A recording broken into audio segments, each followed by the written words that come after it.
The National Youth Advocate Program is a nonprofit foster care agency that supports foster youth in like homes that we license, and then continues to provide them services for like whatever their needs or the family's needs might have. So the way we support in Trumbull County is we have foster homes here. Our agency is located in Warren. We service homes in Trumbull County and surrounding areas. We provide like in-home services, outpatient mental health therapies, family service coordination when it comes to like youth and services needed in the home for the youth or the families.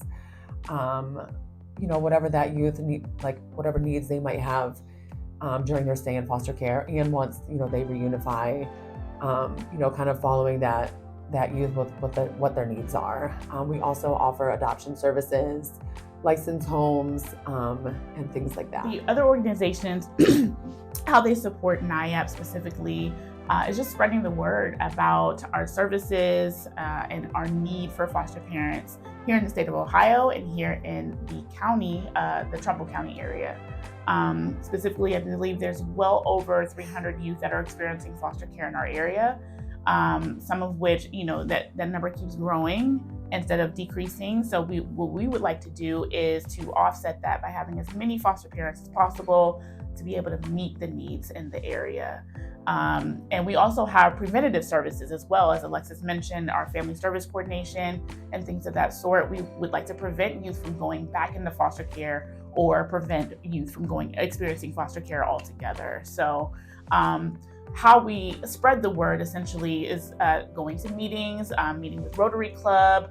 We were a member once of the regional chamber, some of the local churches like Second Baptist Church and Grace AME Church, showing up to community festivals, First Baptist Church, for instance, in Howland, and then the Rotary Club there has also invited me to speak.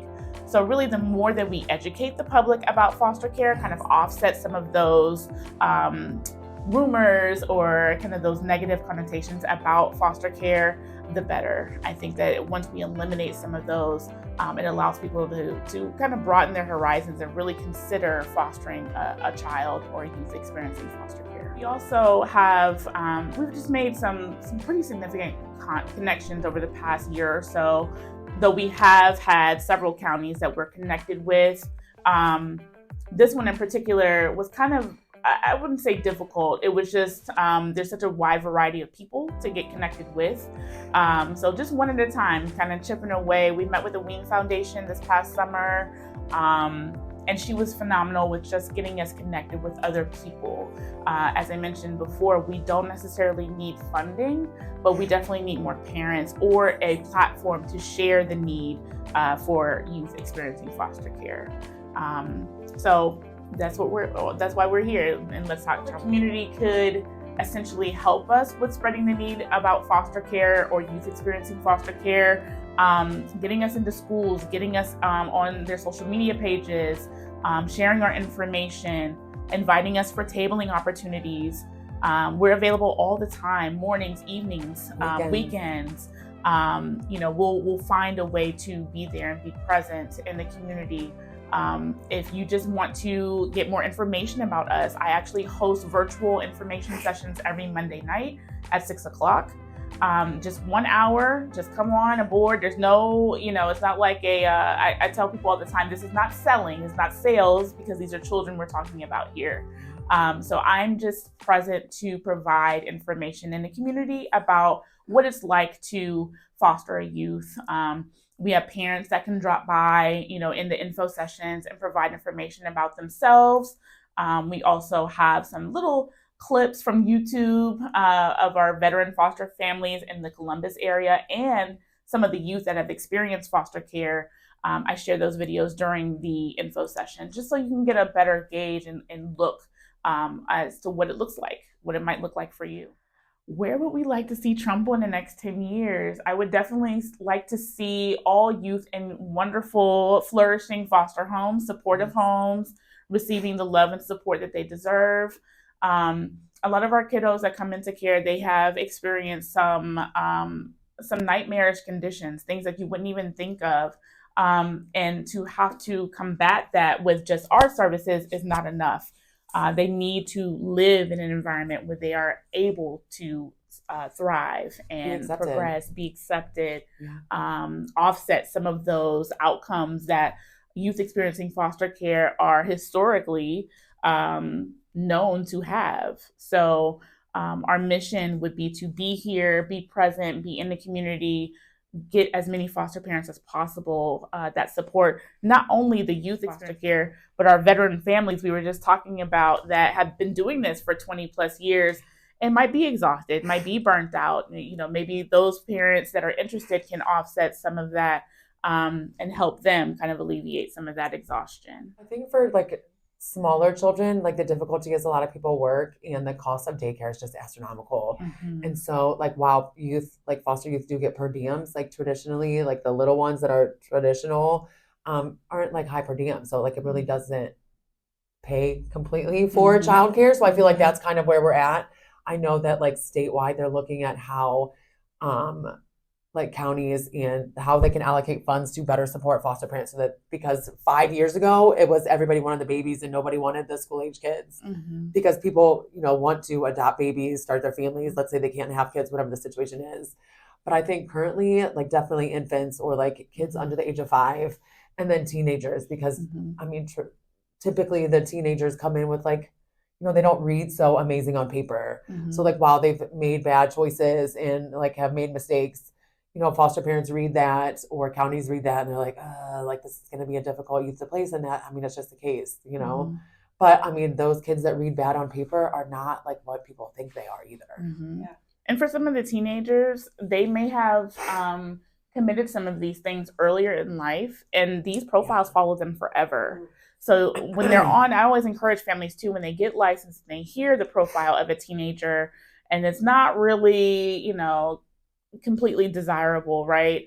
I would encourage you to ask, like, when did these things occur? Did this occur 5 years ago? Did this occur? You're saying history, but is this a current thing, or is this something that happened several years ago and not generally occurring? Everybody evolves. Well, it's like, what's the whole story even? Like, yeah. I've seen like on some people's like paperwork where it says that they're like fire setters, but all they were doing was like melting a crayon on a light bulb. Right. Like, are you actually setting a fire? Are people's lives in danger? Or were you just trying to see what a light bulb would do to a crayon? Do you know what I mean? Like, I am a mom. Like, kids just do silly typical things. Kid things. Doesn't make them bad people or like difficult to love, or so like, being able to like walk in with an open mind and an open heart, like it will change your life. Yeah.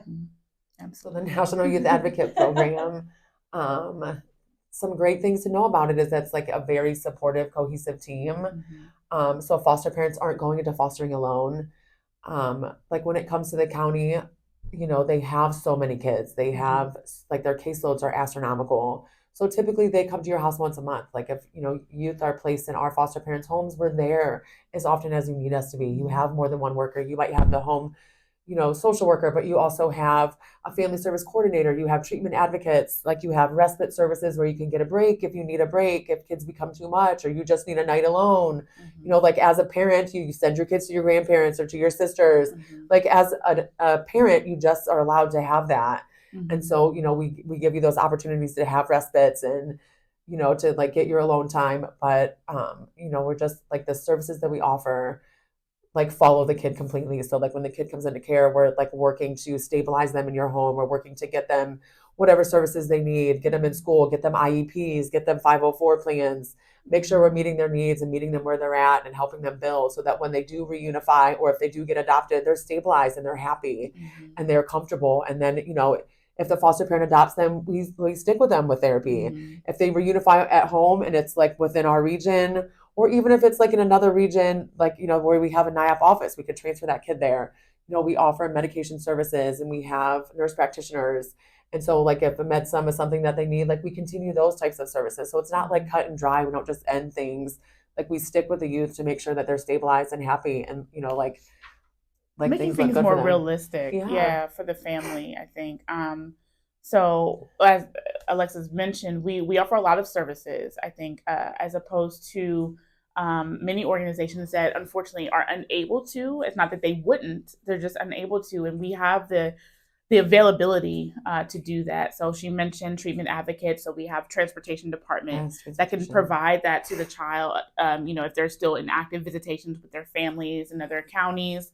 Like I said, we're contracted with all children's services in the state. So if we get a lot of kiddos from Cuyahoga County Children's Services, in which case their visitations will be at Cuyahoga. So can that parent actively be active in that child's life and taking them to visitations every Tuesday at 2:00? Maybe not, if they're still working, but we do have assistance that can help meet that need. And I'll be honest with you, I have not seen many people like our team at NYAP that really goes over and beyond for youth, youth that may need some assistance, even overnight, maybe providing that phone assistance to the foster parent, coming out there when needed. De-escalation services. We can increase services during the week, so you don't have to just see us weekly. If the youth is really struggling, we can go more than once, a week to see them and meet their needs. See them at school, see them at daycare, see them at their day camps, their summer camps, whatever the kids needs require, we're there to support that and help stabilize them. Yeah, and brainstorm with the family as well if they're really struggling in one way or another. We can absolutely be there to help support. And it comes from everybody, not just one person. Even though you're NYAP social workers, you're a centralized person, the brainstorming and the complete needs. Yeah, we are.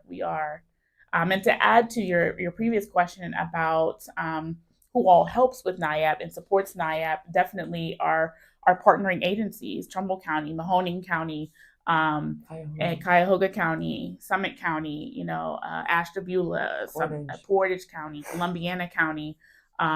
We are all on one team. And even with on the recruitment side of things, we even have a recruitment collaborative that we meet with on a quarterly basis. So I do meet with those other counties and see how to meet their needs as well. We kind of offer different suggestions. We just want to help the kids.